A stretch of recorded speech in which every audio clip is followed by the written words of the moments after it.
Coach Dan here from Rise Above, and I'm here to teach you how to do pull-ups. Now, pull-ups aren't an overly complicated movement. People like to make them complicated because they're hard. And I'm not here to argue that they're not hard. Pull-ups are an extremely difficult movement, but they're an extremely important movement as well. So you want to make sure that they're in your programming, whether or not it's an assisted one, unassisted, weighted, doesn't really matter to me as long as you get it into your program.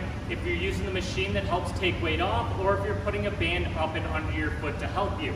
Can't stress enough how important the pull-ups are. Now, like I said, this isn't an overly complicated movement.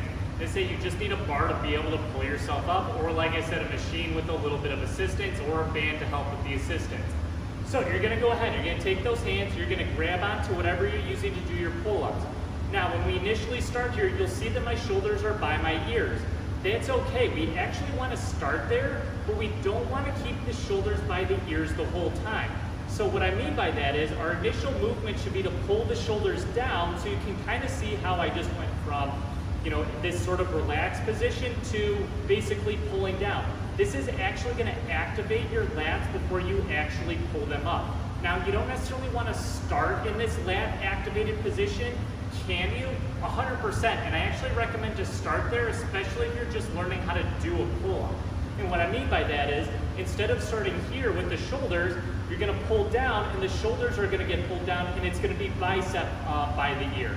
Like I said, this is where I recommend starting, but let's go ahead and let's finish out this movement. So, say pulling the shoulders down, and then what you're gonna go ahead and do is you're going to basically pull yourself up from here, where you're just taking those hands, grabbing on real nice and strong, pulling yourself straight up, and then bringing yourself back down. Now, a couple things on this. You don't need to get your chin up and over the bar for a pull-up.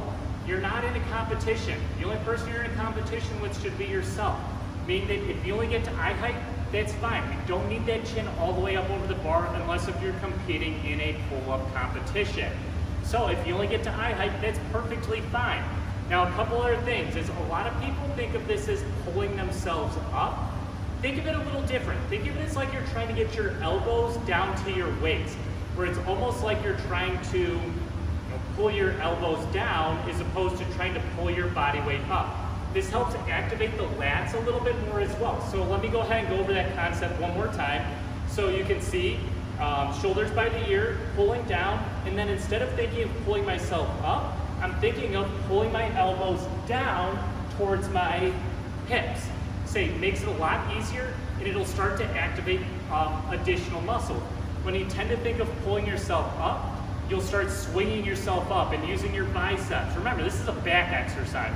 Say, if you can get the majority of your back pulling yourself up, it's gonna be a really big win for you. But that's how you do pull-ups.